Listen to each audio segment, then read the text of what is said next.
done this every year for a couple of years now. Yeah. Why do we need to do it again? Like, what's different between what we did in 22 and 23? How much has changed? There's some very real savior syndrome going on. I got to keep it really interesting for 2023. We will never really be able to fully solve attribution. It's not going to be possible. Dude, that is so frustrating, especially if I start thinking about brand new advertisers that just don't know any better. You can show your ads more places and get more conversions. This is not true. It'll. This is a lie.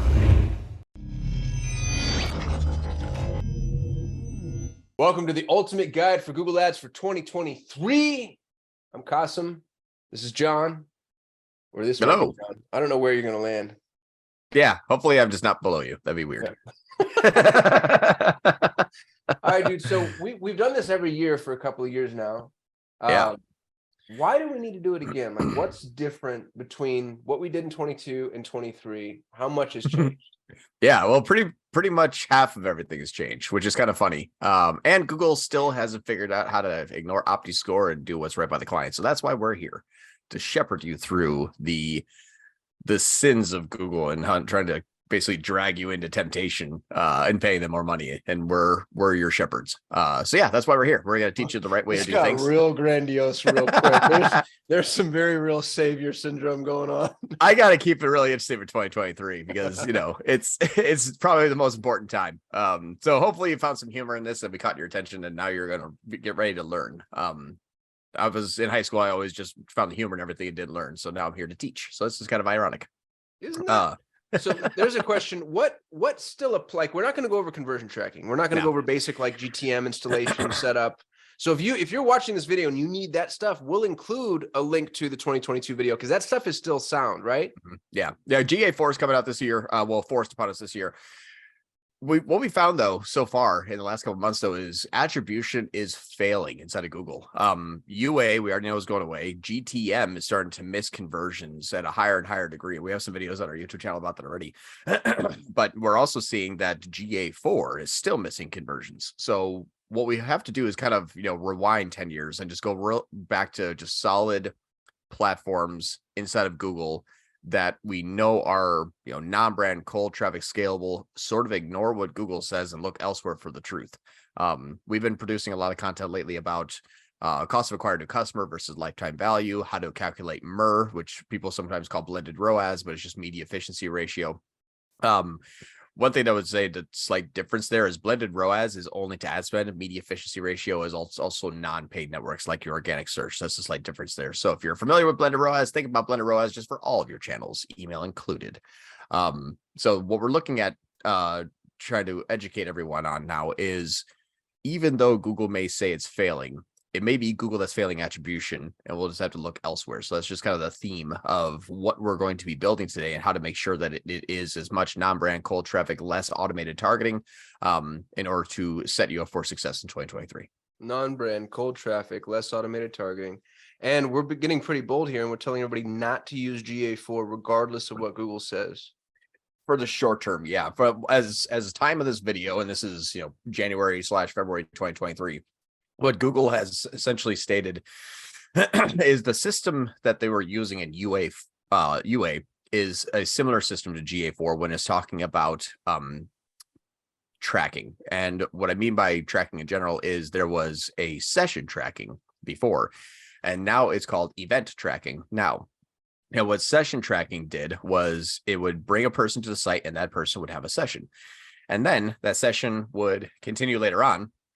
And that person would come back as a new session and it would say, aha, this person had a session here. They left and then they had another session here. We string those two together and that person did X, Y, and Z. The problem with UA was that it would create one session and then the person would come back and would create another session. And I have two parallel sessions of two different users. And you would actually see, well, why is my direct channel getting more and more and more sales? People don't just wake up and Google or type in my URL directly perfectly every single time, but they have a 12% conversion rate. It was missing those stringing together of users, and that's what they call it, stringing them together. One session, you two are the same person. I string you two together. The GA4 instance is doing the same thing with events. So they have one event, which used to be called a session, and then it would string another event when they come back, and then that would have a omni-channel, multi-strung event for one person that did X, Y, and Z.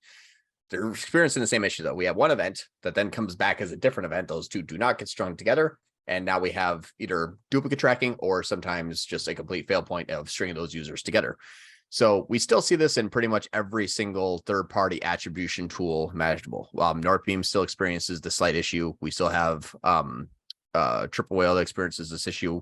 Google experiences this issue. It's not an issue on the platform. It's simply an issue that we will never really be able to fully solve attribution. It's not going to be possible. You know who could do it? Apple could do it. Apple. Yeah, I'm not kidding. Think about it. Apple has a closed ecosystem where you're logged into the same profile on every Apple device, your Apple Watch, your Apple phone, your Apple tablet, your Apple computer, your Apple laptop. Mm-hmm. If Apple rolled out an ad platform, Apple would be able to track attribution perfectly across all devices and all sessions. Yeah, you're probably right. I mean, you'd expect Google to be able to do that too with Gmail, but they still even can't get close. And I think that also though, if there's a people that are opting out of the privacy tracking for Apple, I wonder how much Apple can bypass that. No, you don't.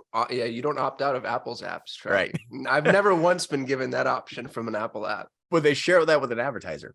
Yeah. Well, so that's, to the point that you just made. I wonder why Google can't do that with Gmail.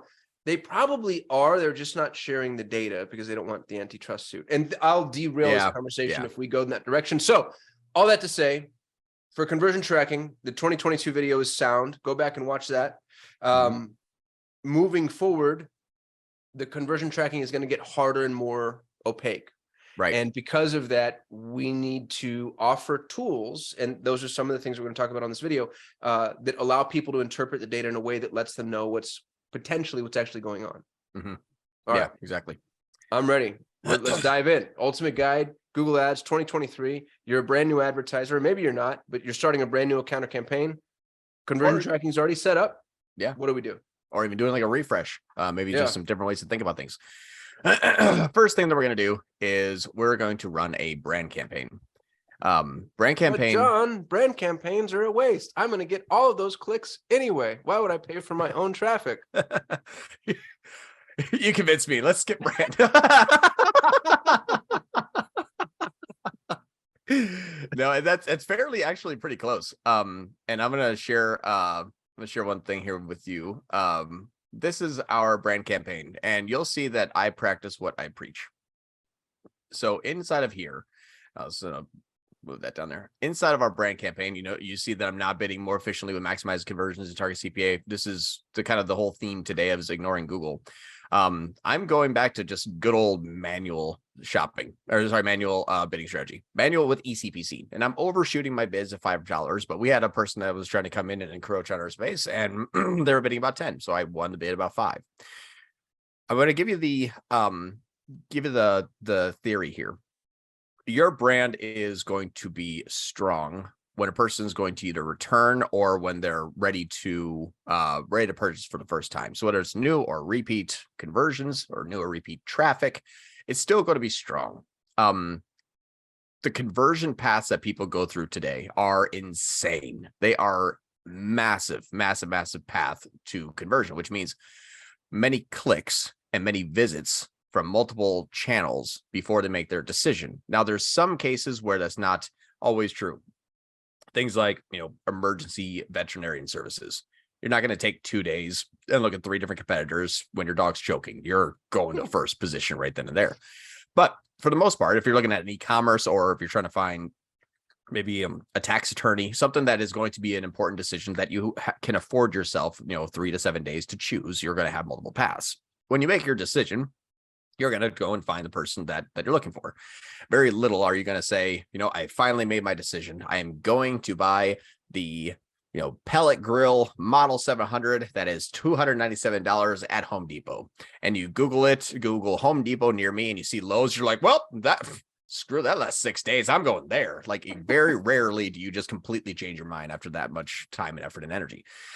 Which brings me to the bidding strategy. Bidding strategies inside of the brand campaign, and we'll build one, but I wanted to kind of share this with you all here in a real sense. My bidding strategy, I'm producing a $5 max CPC.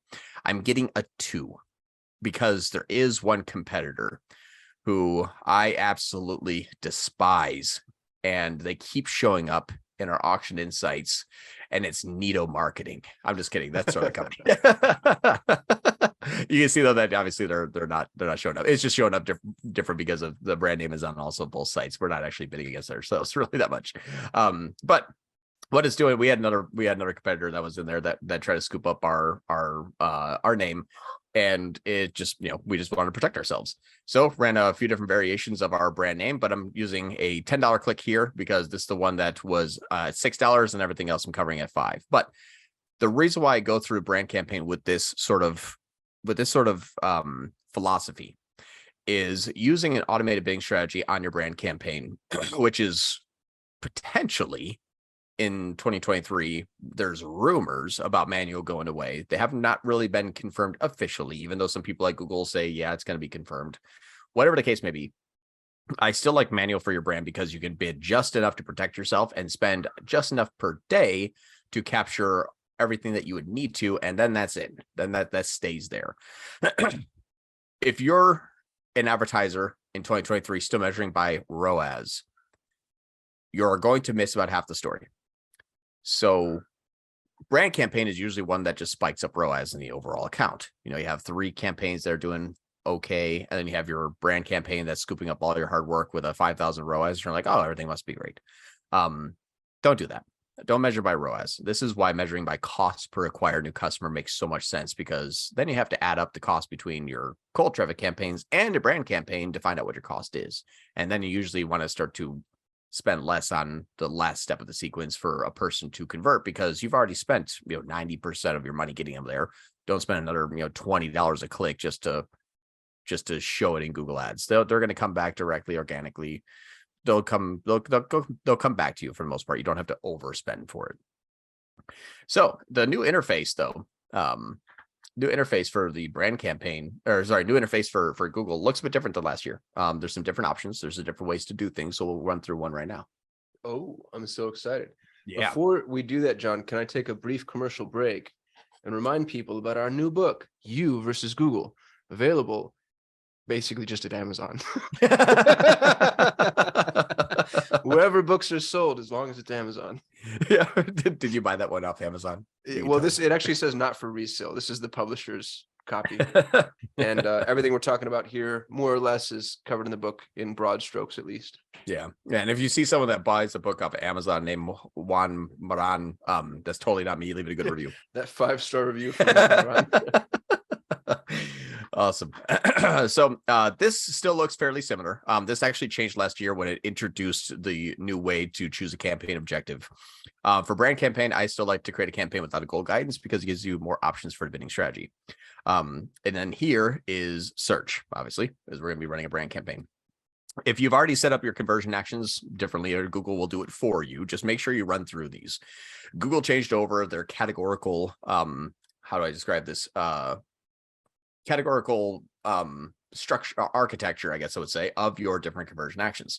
So you're going to go through and just make sure that if there's inactive conversions or conversions that you don't need to count, like this, like calling tracking that's unverified, then we have some offline conversions that sometimes we won't need to necessarily. Well, now it's going to show up. The complete action plan, like all the stuff that we don't really need to track, you can simply remove it. You can add it in later if you want. But we're going to be using our Submit Lead Form goal because that's where we're essentially tracking all of our conversions. We do have calls, but I'm not going to use an automated bidding strategy or even a manual bidding strategy for that because I can see what's going on. So track whatever you would like to track, whatever you're going to at least use as a CPA. And then we'll continue on from there. Now, again, this is where you see like a different version. It like pops up and kind of grows a bit. So what we did is I hit continue, and now it just popped up these 2 areas here.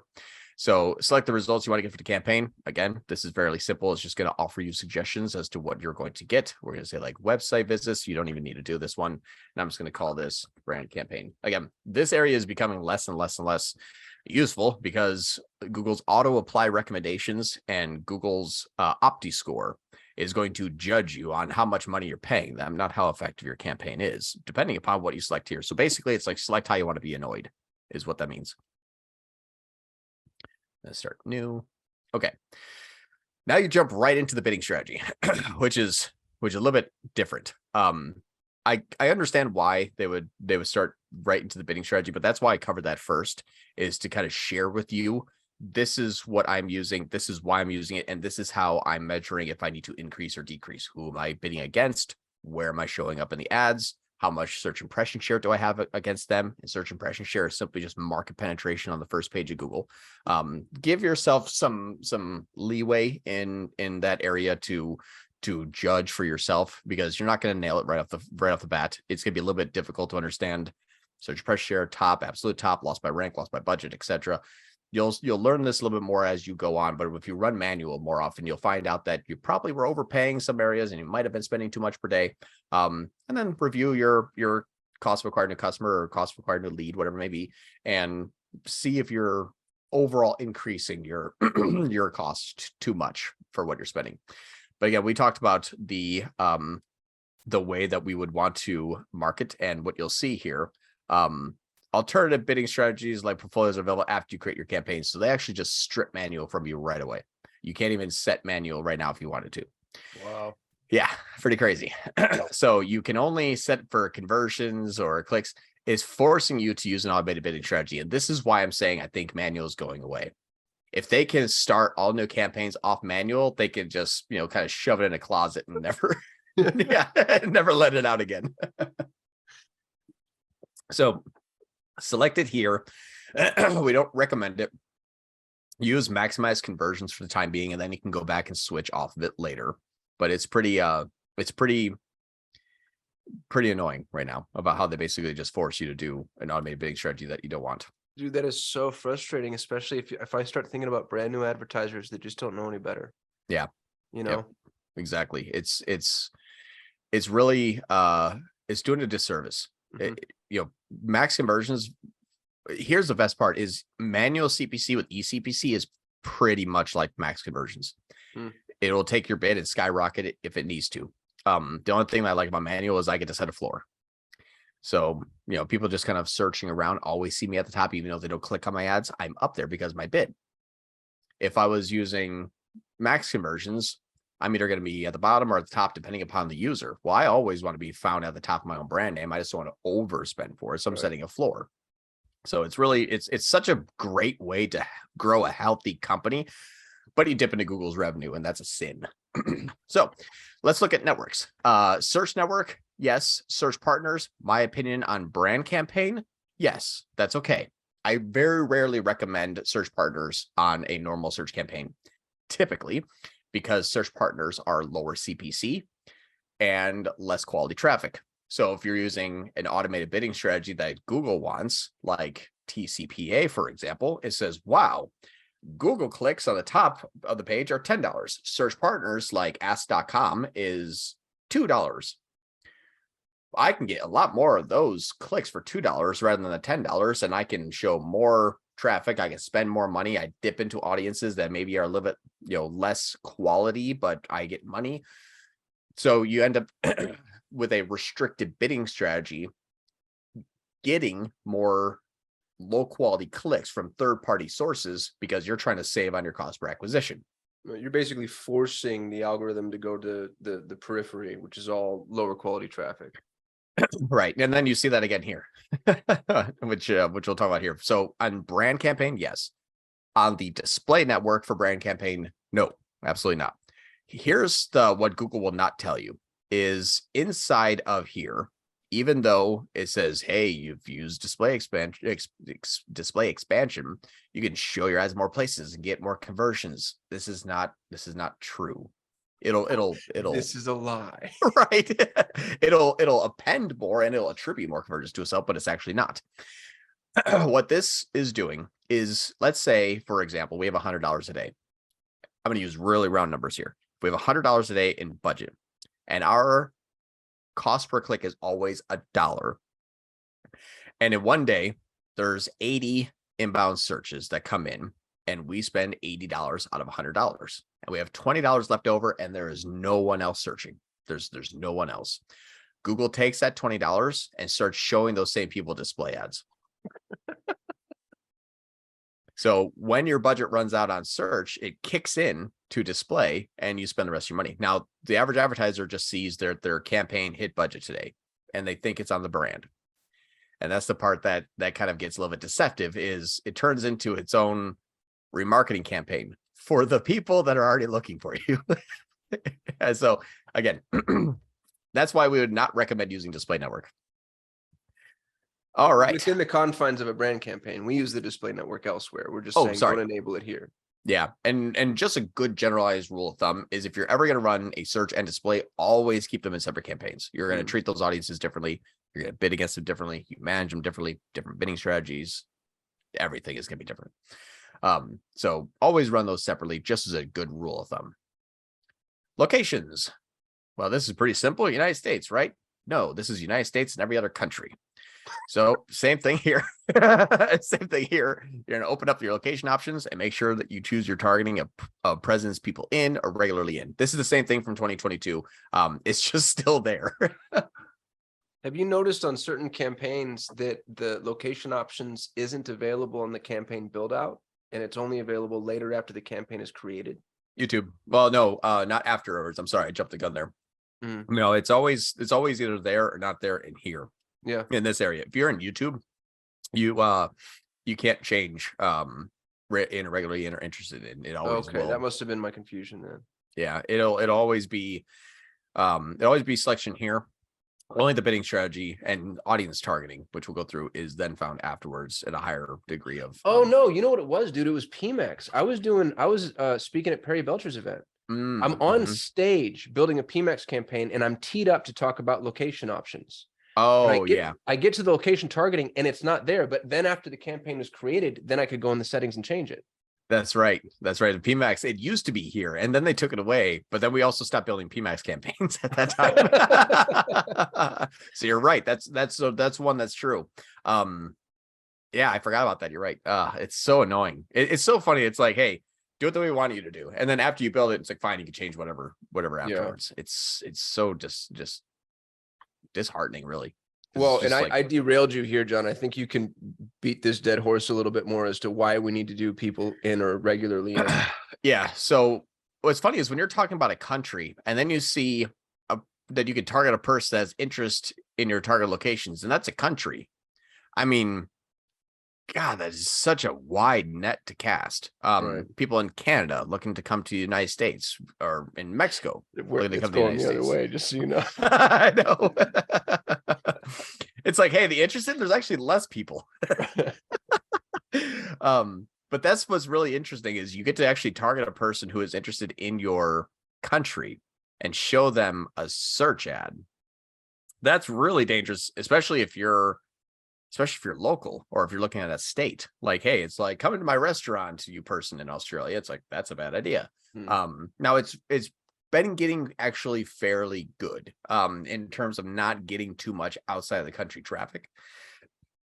Problem is it still happens, which we never want it to happen as any time. Well, it gets better over time, right? But for early stage campaigns, just save yourself the waste. Yeah, and what we found, especially with Performance Max, and Performance Max was an add-on afterwards. They used to not be able to remove yourself from the interested in, and then they gave it to you afterwards. They just didn't purposely build it into the user interface. The funny part, though, is the Performance Max, because it uses display, its display ads are showing to people outside the country that have an interest in our country. They're not taking a search, they're not taking a proactive search intent like themselves. They're not going to the computer typing something in. They're on their favorite news network in a different country seeing our ad. And that's where Performance Max got spammed a whole bunch, because it hit ClickFarms. ClickFarms clicked on it. ClickFarms started to convert, and Google's automated targeting said, well, there they are. Found them. We found them. Yeah. Right. Yeah. First person looking for ribs was actually in China. Yeah. Man, we got our targeting off. Languages for a search campaign, I actually leave this open. For display campaigns or YouTube campaign, and basically anything on the GDN, Google Display Network, you want to use your own language because you're going to proactively find those people. Versus people looking for your brand campaign, doesn't matter what their language settings are in the browser, you can work with pretty much all of them. Audience segments. This one's fun. This I like because it, especially on your brand campaign, I find it actually the most valuable. This area here. Audience segments are what you can use inside of Google Ads to either target or observe, which I really like, because you're not actually targeting them. You're just saying how many people that are coming to my website are these type of people. And then it's based on the audience targeting. So when it's a brand campaign, that, in my opinion, is a sole source of truth, because if a person is going to make their decision to contact you as a business, let's just say, for example, and Google finds them as these type of people, then that's who your avatar is. There's no better way around it. This is the market telling you who they are, rather than you telling Google who you think your target is. The nice part about this, though, is even if it's wrong, it's right to Google. What I mean by that is we may find that a whole bunch of people that come to our site are CRM solutions interested people. Okay. It's not that this isn't my target demographic, but Google has identified them as people that are in CRM solutions. Why? Well, maybe for us, for example, Solutions 8, they might be people that are looking to increase lead flow. And so they're looking for a Google Ads agency. They're shopping around for a CRM tool because then they can manage their lead flow. These are all things that are connected.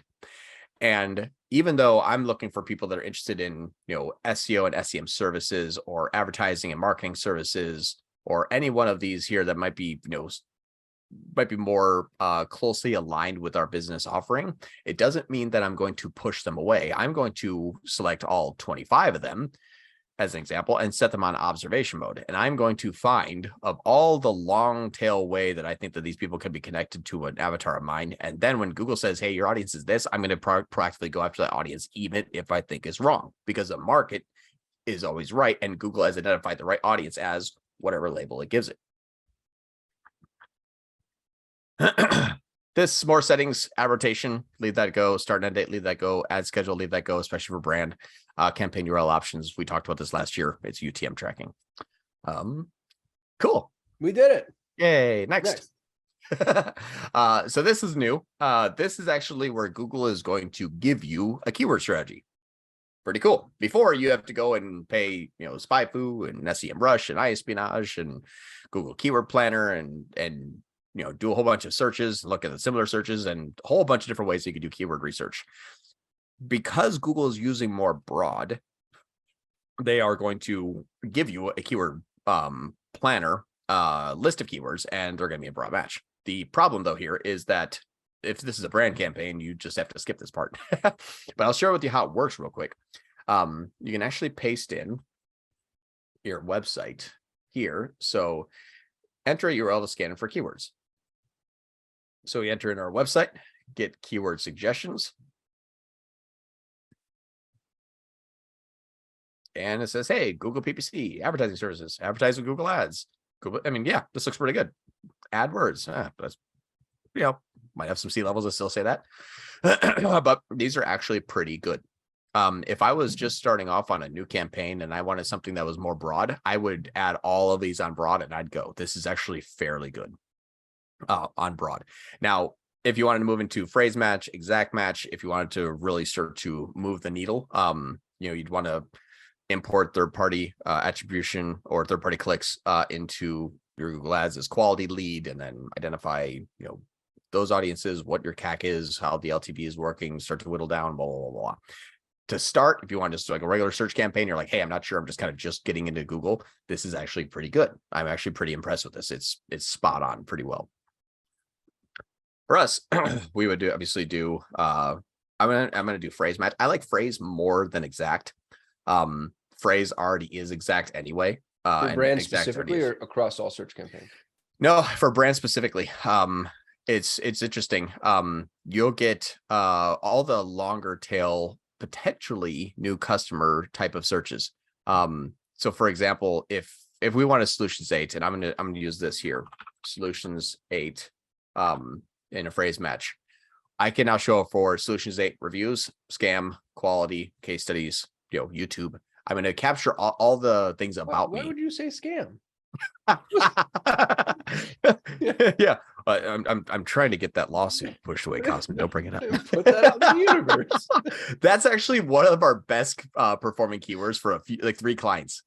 It's so funny. We actually build a landing page for some clients that when people are looking for like that company scam because they're in financial services, that goes to there and it's just case study and testimonials and videos and then it's like a 60% conversion rate because it's brand, but they're also I don't even know if they realize that they just converted on the page. They just kind of naturally went there. But yeah, so you get scammed because that's what people look for. Like, oh, I'm going to hire them. Who said, oh, don't hire Solutions 8, they're a scam. And then they're trying to find those people. So that's what's nice is you got to just cover yourself there. So I like phrase match. And even though Google's going to say upgrade your keywords to broad match, which is such a misleading lie, like upgrade to broad. Upgrade. Not change, upgrade. It's better. Improve upon. Be less stupid. Be less stupid. Yeah, exactly. And would you play with variations here? You know, SOL8, SOL8.com. Yeah, we would want to put in as many as like kind of variations. I will do like solutions 8, solutions like 8.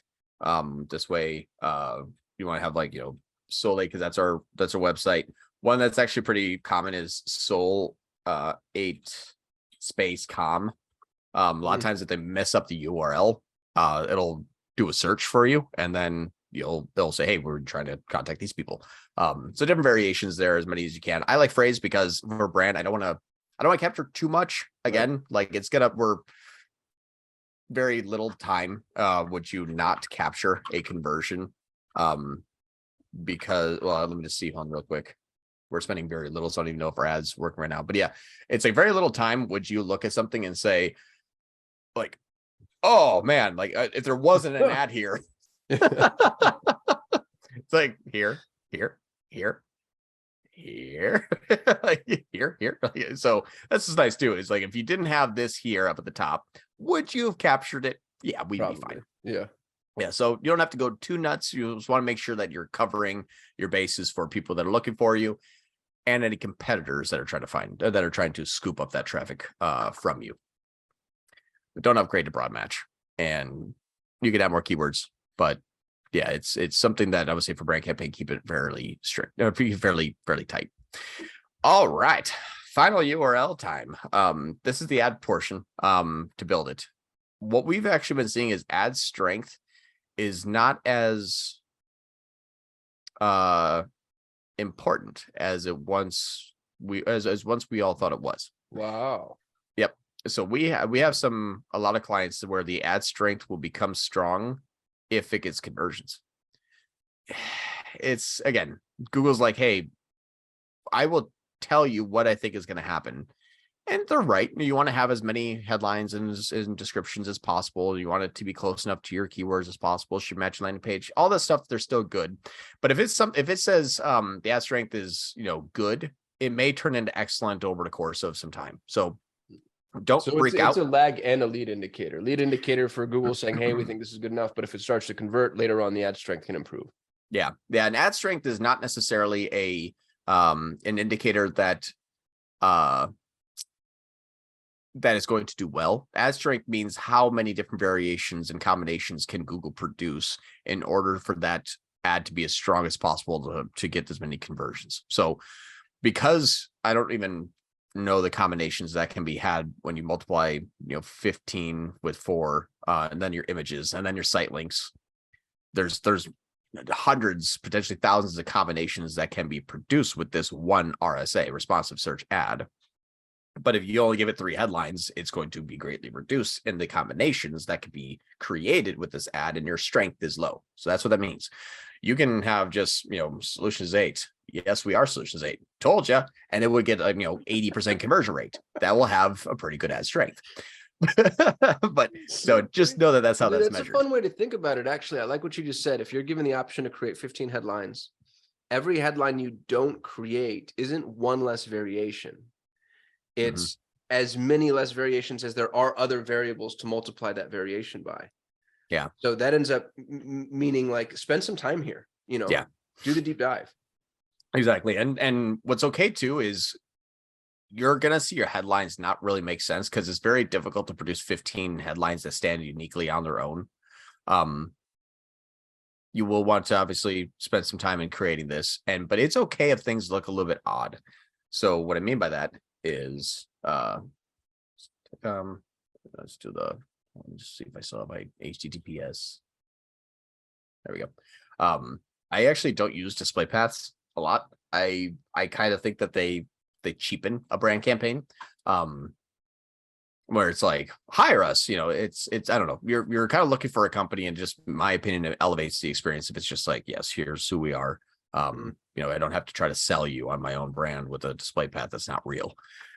So yeah, I'm just gonna say that this is for brand specifically, because you're not driving to a specific page.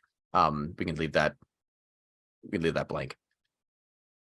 Here we go. So in your headline, here's another thing that I think is interesting.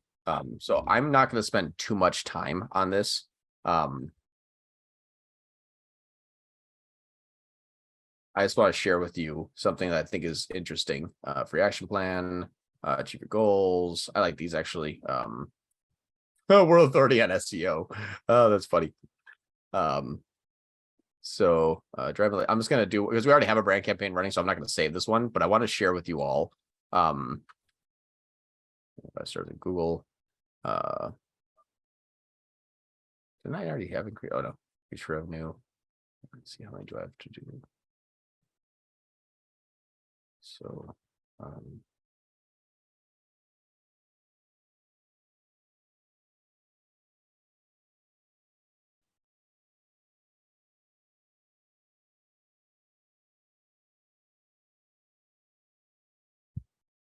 we just hit 17 years, didn't we?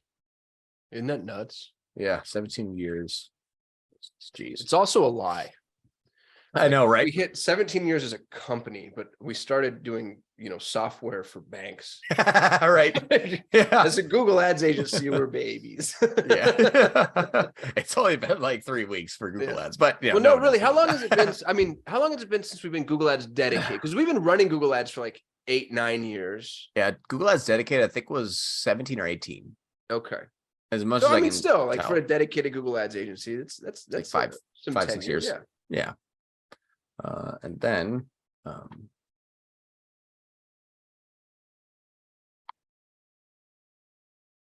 so I'm fluffing this on purpose. So I wanted to share with you this creators of paid traffic. Dude, their ideas and recommendations still blow me away. Oh, I know, they're so good. They just read titles. See, add images. I know all these are disapproved because Google doesn't like us using Google stuff. Just so stupid. Cool. I'm just gonna add these just for no more than 20. I know.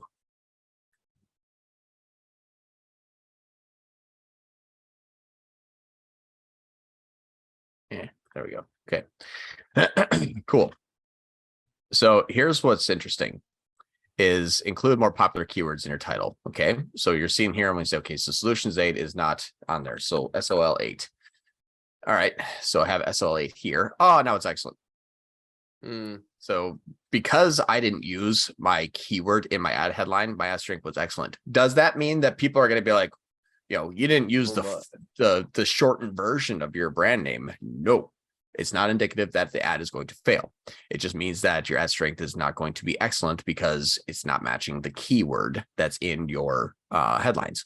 These little areas here where you see these little green check marks, this is Google telling you if you include these will give you better ad strength. Do you need to do it? No. If you're trying to compare 2 different RSAs, which is the maximum amount of responsive search ads you can have in an ad group, and one is good and one is excellent, the excellent will win by default.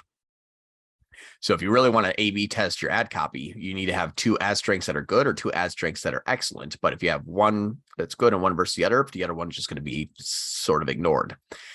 The other part, everyone is going to want to pin headlines.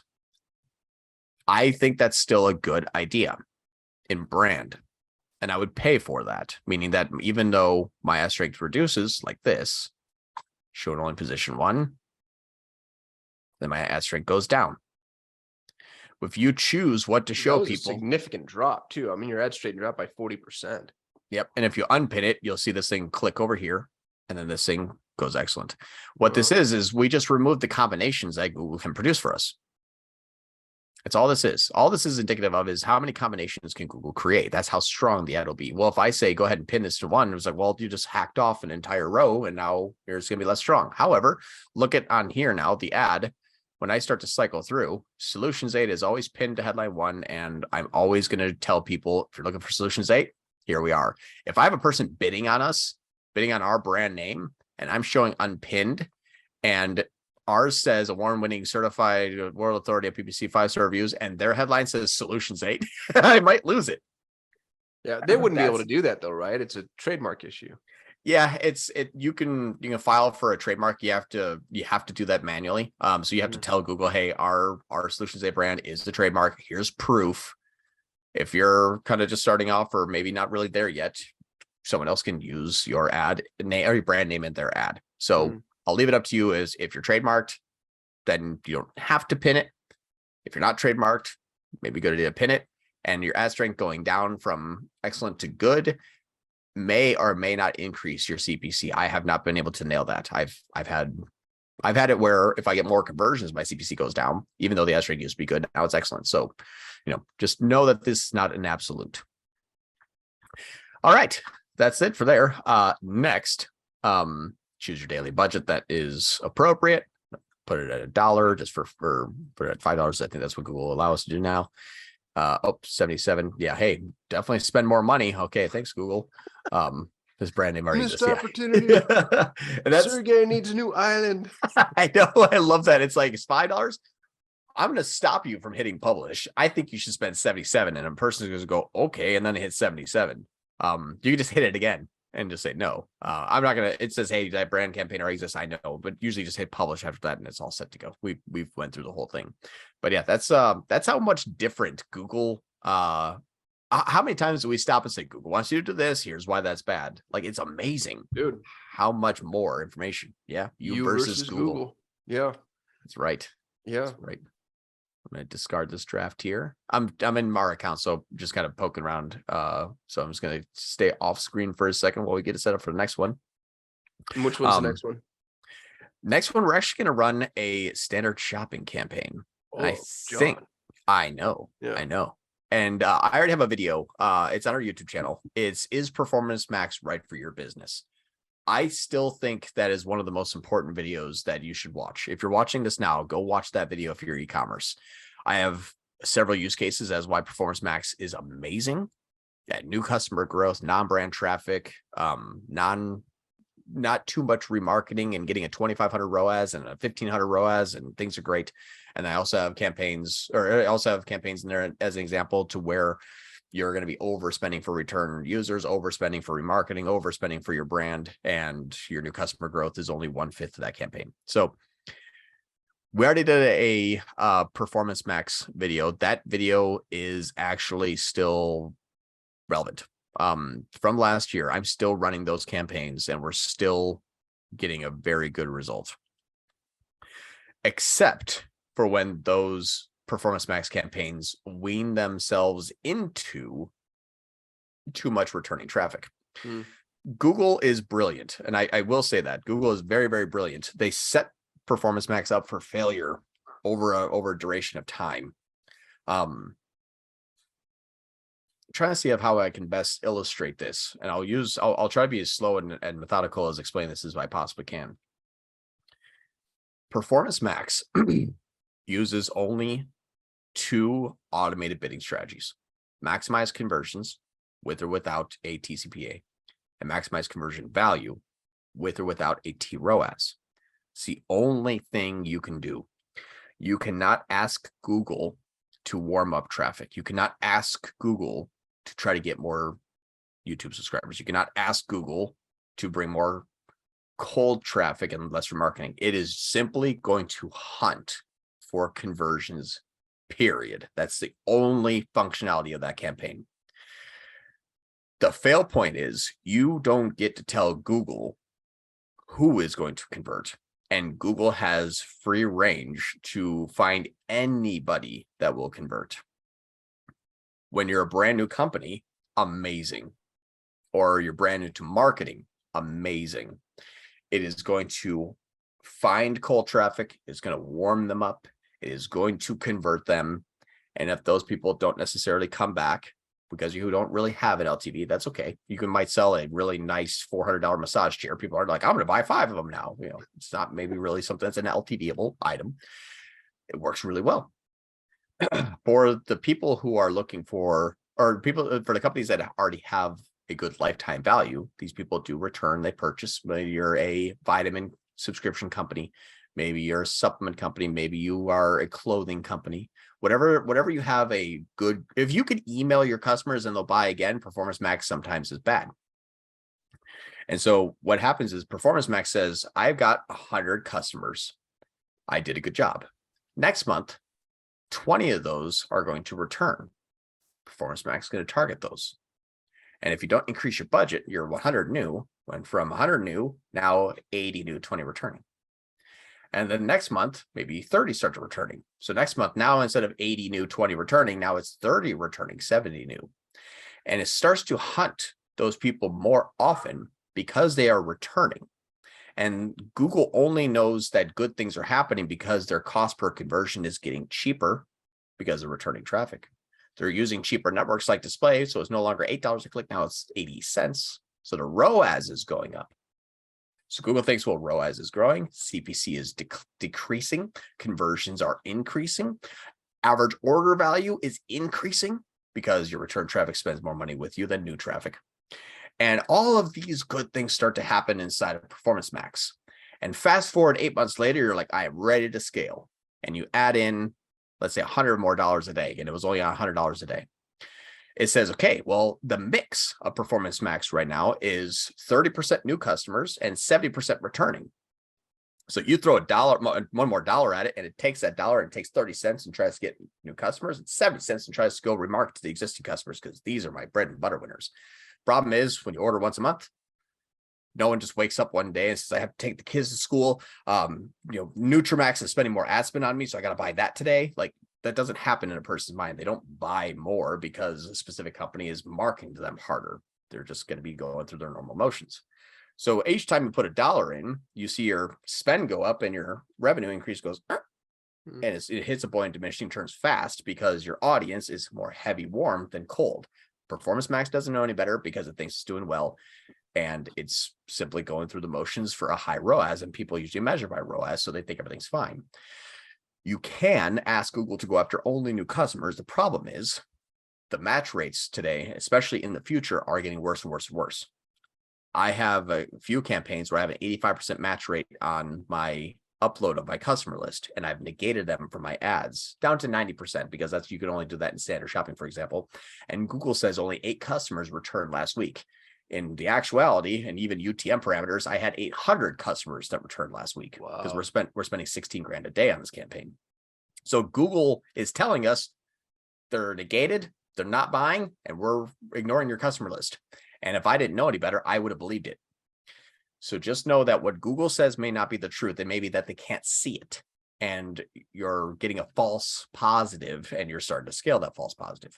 So just know that trying to switch on new customer acquisition and upload your customer list as a negated item, it may not see that, and it may still count them new. Why? Because they can't count them returning because they don't see it. So you think, I negated my list, my new is growing. Give that 6 months and you find out that you just spent more money and your bottom line was reduced because your costs went up and your new customers stayed stagnant. So that's what you find out after it's too late. So that brings me to standard shopping. Standard shopping is still very good. It's still pretty powerful. I'm not going to be able to tell you if you should run standard shopping or Performance Max. That's something that you'll have to create for yourself. But what we'll do today, what would be the rules engine there, John? If you were to say, like, run standard shopping, are there broad sort of if this then that rules that you follow? Yeah, I like standard shopping for higher LTV companies. They do work well with low LTV companies if you have a lifetime value. They do work well for low lifetime value companies if your average order value is higher than, let's say, $100. So if you said, hey, I have a $49 product that I want to do standard shopping and I need to get, a 2 or 3x return on the first customer because these people don't buy, I would actually run Performance Max. or sorry, buy again, I would actually run Performance Max Mm. because you're going to be able to use a little bit smarter targeting. You can start to prospect a little bit on cheaper networks, and I still think it's very good. So that'll help grow. And you'll find out that sometimes Performance Max can show you that these people will return. Then you can wean yourself potentially off of PMax into standard shopping because now you built up a good return customer and you're reinvesting that profitability into growing just brand new cold traffic because you've proven your model. Again, there's so many different scenarios and what those scenarios will evolve into that you may not have expected or even tried. Like try to get an LTV because you are bad at email marketing, and that's okay. I'm not good at email marketing. I just don't do it. But I wouldn't be able to generate return customers for a client because I don't know what I'm doing in email. I could do that in Google, but only because I tried. So you may find that you have a low LTV because you haven't tried to produce an LTV. Performance Max may be able to achieve that for you. It's fantastic. But I would say that for a generalized rule of thumb, standard shopping is a very much heavy growth minded platform that helps immensely if you have a good LTV. Because if you have $100 cost per acquisition, but your lifetime value in 6 months is $300, but their first purchase with you is $50, I mean, you're spending 100, making 50. So you got a 50% ROAS, but you know that will grow into 300, which is a 3x return in 6 months. You could take that audience that you're testing that on, which is maybe 10,000 people, and increase that to 1 million tomorrow, and nothing will change. It just scales. But if you're only getting that one sale, that's going to hurt. So I'm going to grab a campaign here, and we're just going to build a standard shopping campaign.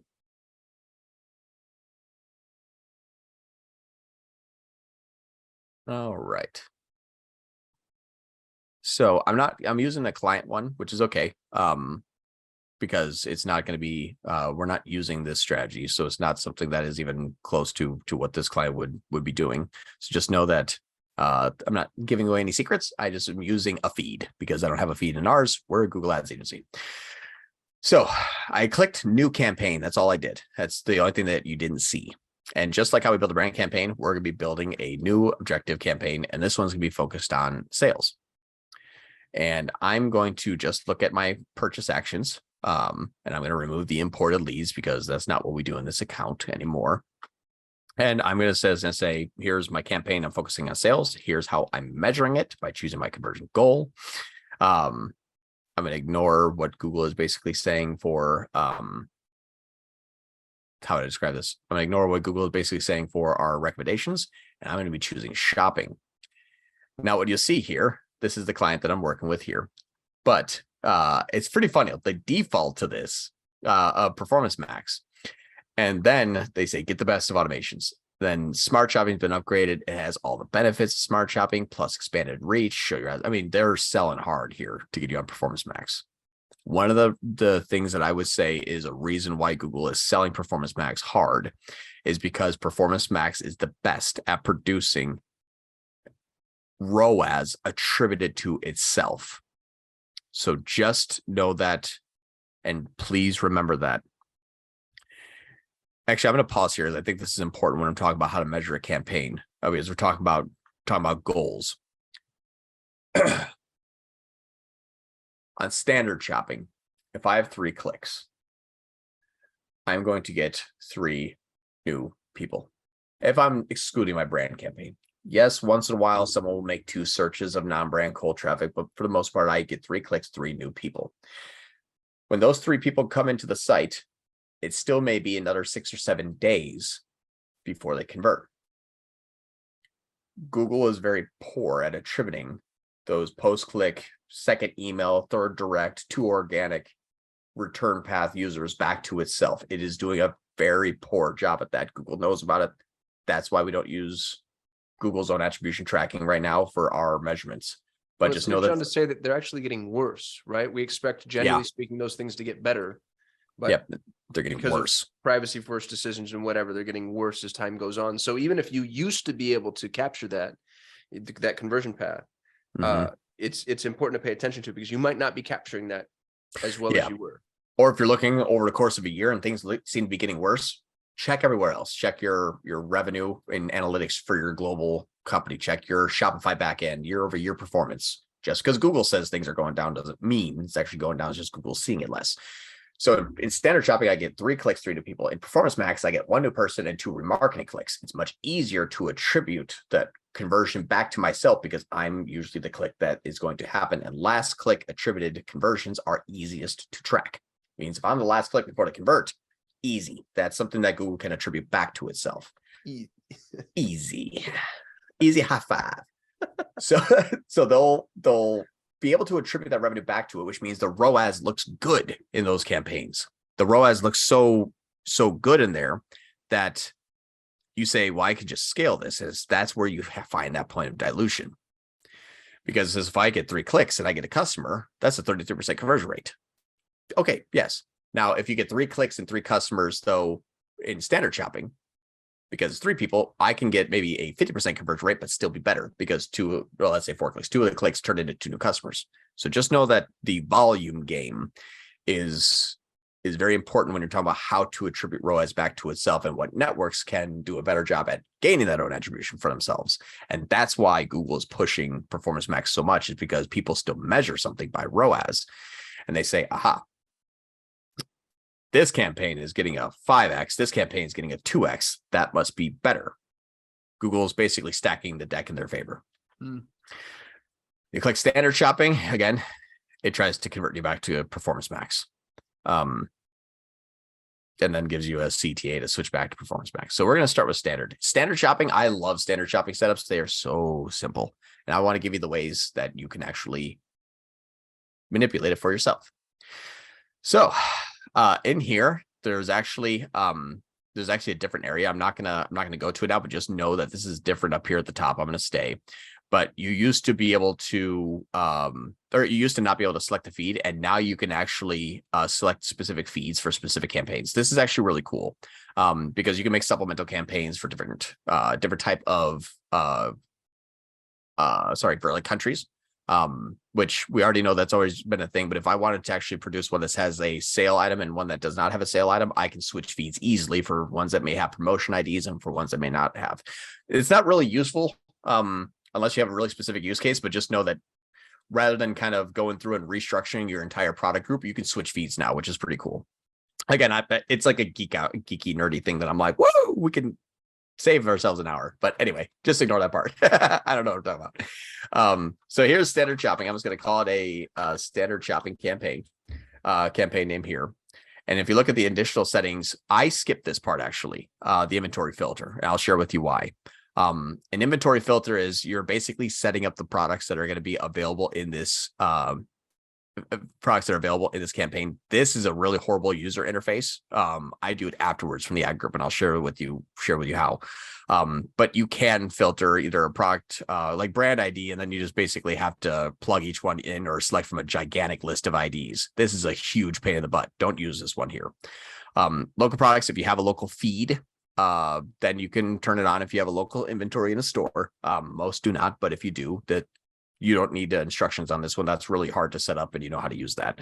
Campaign URL options, UTM parameters, easy peasy. Bidding. Here's where things get funky. I actually like to use a TROAS bidding at a very low target return on ad spend. Few reasons here. 1, attribution is poor in standard shopping. If I'm only tracking a third of my conversions, I'm at least going to try to make about a 90 to make my money back, break even, 90 to 100% return on ad spend. That may actually happen. Google may only see 1/3, but I'm going to be measuring it differently. But I have to manipulate a failing attribution campaign to achieve the results that I want. You have to tell Google that failing is okay. Right. It says, say, I'm only going to see half. And so I say, great, I'm only going to have to measure you by half then. If I want 100% ROAS, I said 100%, this campaign may die, just completely fall off. Dude, this is a scary thing for new advertisers, especially to hear. No, not even new advertisers, people that are used to hitting 300, 400, 500x ROAS. Like, to this paradigm shift it's a leap of faith. Yeah. And I have a lot of examples. No, I know you do. Yeah. And if you wanted to contact me, I can share them with you one-on-one. I can't produce them here in the video, but I have one video that a standard shopping campaign ran for 12 days, earned $7,000. Google said 0. And then by day 13, day 14, you see some sales start to trickle in. It was just missing all these conversions. And the client was like, why are we spending $2,000 and not getting anything? I said, because it's missing. And I proved it to him in the top conversion path inside of Northbeam. Now the company was getting a better MER and scaling. Google said it wasn't happening though. So I had to take my target return on ad spend down to 5% just to be able to spend the daily budget and scale it, because Google wasn't seeing any conversions. So that's what's funny here is Google is going to basically, you have to manipulate the restrictions based on what you think you are going to need to achieve based on the loss of attribution in real time. This is something you have to massage. Next, daily budget. I like to start to spend my standard shopping campaigns at least at $100 a day. I know that's expensive for some advertisers. My opinion is if you're going to run an e-commerce store and you don't have more than $3,000 a month in standard shopping, non-brand cold traffic, don't run Google, period. Run a brand campaign, nothing. This is going to be your best campaign. Is going to be your e-commerce focused campaigns. If no one types in, like most comfortable hammock, let's just see if I can do a shopping result here. Anyway, no one types in most comfortable hammock and looks at shopping and says, no, I don't want any of these. That's not what people do. They are a buying focused person. They are going to try to find something to purchase. So that's where they're first going to look. What is the prices? What they look like? Who's got shipping? That kind of stuff. They may hit the search to see other advertisers there, but primarily when they're ready to buy, they're price conscious, and that's where you need to be. So make sure you put a lot of effort into this. Put a lot of effort into your ad spend and this channel, invest into this channel. I mean, campaign priority, you can pretty much ignore this unless you're running two campaigns with the same overlapping IDs of products. There is ways to do this that are smart. You can run a non-brand shopping and a brand shopping. Your brand shopping is going to be low priority. Your non-brand shopping is going to be high priority, and you're going to have different daily ad spends. That's a custom strategy, though, we won't get into. But in this, just building on standard shopping, this only means that when you have multiple campaigns targeting, which one takes precedence over it? Search network. This is up to you. I have had 10 good scenarios and 10 bad scenarios. I default to no, because the ads that can appear on a search network a lot of times it's almost like a DSA campaign, and it might hit blog, and you can't necessarily dictate what is going to be shown. I've had this on before. I did actually get a blog that converted very well. The problem is that blog that converted really well happened once, and then everything else failed. So it was kind of like, yes, I may be able to finagle this in some sort of way to get this to work. That my blog will have a additional added benefit to my shopping ad. Just know though that if you run this search network, it is going to pull, like a DSA campaign does, of any product page that may be relevant to, any page that may be relevant to your product page. It does not pull your product page in every single time. It's up to it. So this is by chance. If Google could nail it, it's good. If not, you just waste a whole bunch of money. So I would say default this one here. So you can do search partners, which produces the search partners and the search on Google. It's really, really, really cool. It just gets a little bit wonky. Devices, you're shown on all ads by default. Locations, the locations you can target, again, very similar. United States, or you can choose another option. You can do an even advanced search and do a radius, a 20-mile radius around, I don't even know what this place is. Gombe. Cool. So you can get really cool with your targeting. Again, it doesn't have to be countrywide. You can select multiple different areas of a country, whatever your heart desires. Just know that whatever you're going to target specifically, and like with a radius, it's a 50-mile radius, margin of error. So if you're at 20 miles in an area, just know that this could also cover like a 40-mile radius in this direction. So if you hit 20, it can go 40 anywhere. So because people are mobile and they're targeting their mobile phones and they're driving, so that's why it's in and frequently in. It's basically wherever that traffic is flowing. I'm going to hit cancel. I'm just going to go back to the United States. Make sure you do in or regularly in, not interested in. The exclude, again, I don't really find excluding does too much unless I want to like cover your whole United States, but except for Texas, then you can exclude Texas. And then this is your exclude parameters. People in or regularly in, don't do this one here, because if you're in Arizona and you have an interest in Texas and you're excluding Texas, you exclude the people who have interest in other states. So Are they in Arizona? Yes. Are they looking for your product? Yes. Do they have a cousin in Texas? Well, now they can't buy your product. So just know that's a thing. Start date and end date. We already talked about it. Ad group. I'm just going to call this all products for right now. Because I'm going to share with you how when we create this campaign, what this looks like. This is it though. This is as hard as standard shopping gets to set up. So it's super, super, super simple. We're going to choose our products now. So I'm going to hit create campaign. Oh no. Did I kill this?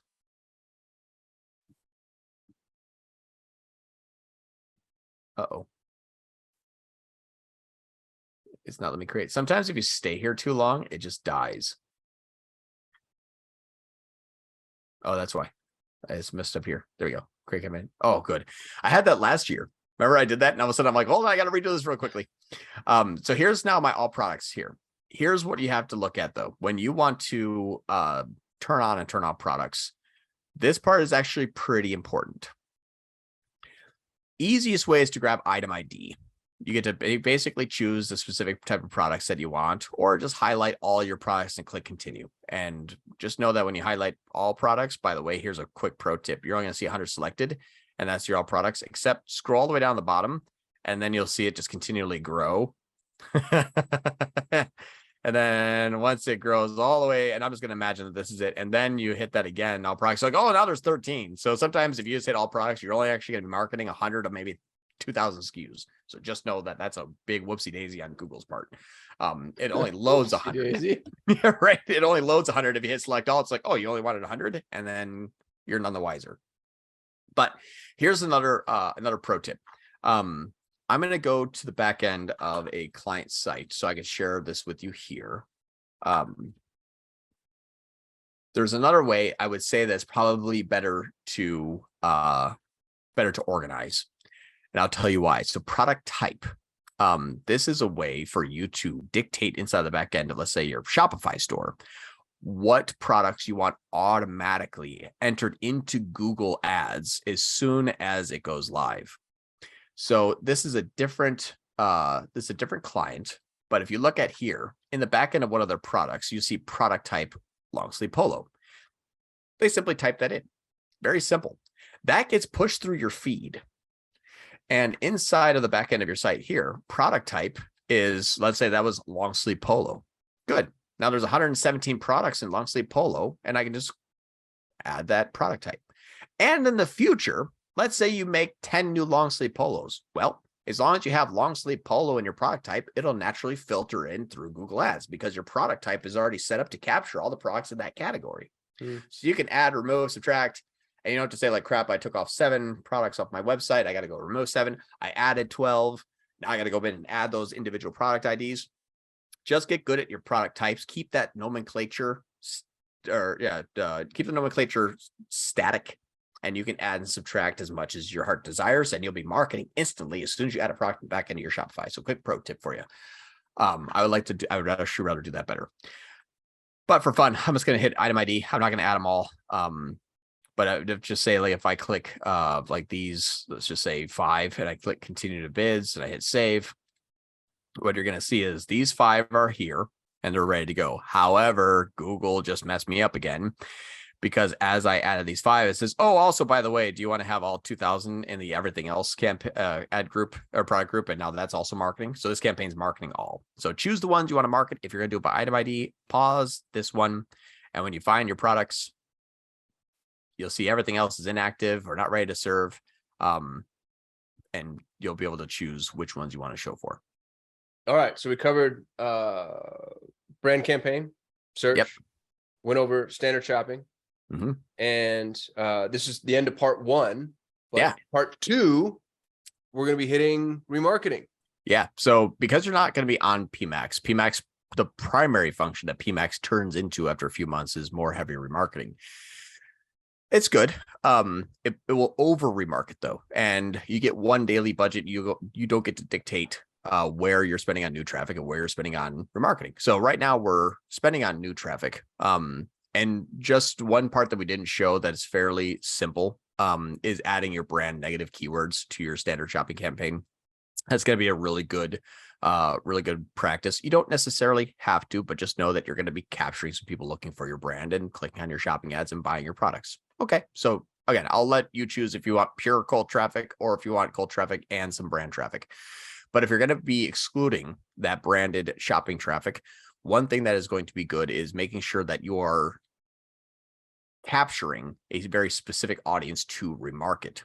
So what I like to do is obviously exclude your converters, add your customer list, even though Google may not see it. But if you exclude your converters, at least you are using a Google signal to exclude those people so that Google knows it's going to stop the people that it has already identified and is not susceptible to if it can match your customer list.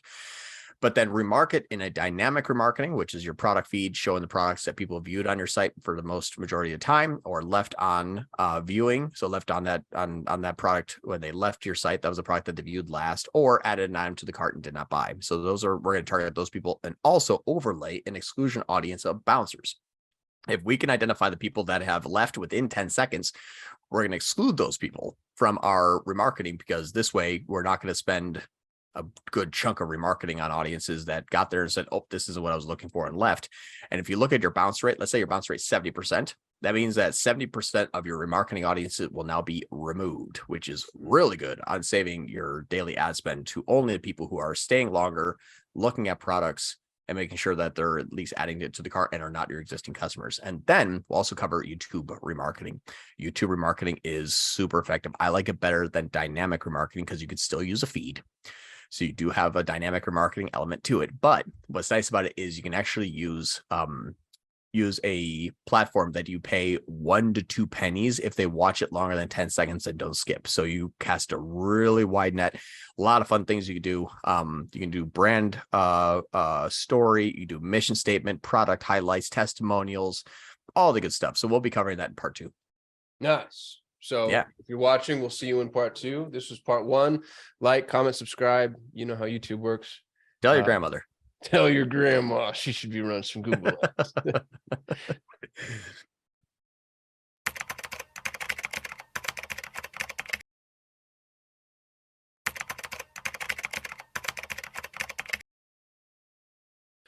Welcome to the ultimate guide to Google Ads for 2022. I'm Kasim with Solutions 8. This is my business partner, John Moran. Hello. I want to point at where you are, but I don't know what side of the screen you're going to end up on. I think I'm going to be to your left. You don't know that. I don't know. All right. In this video, we're going to teach you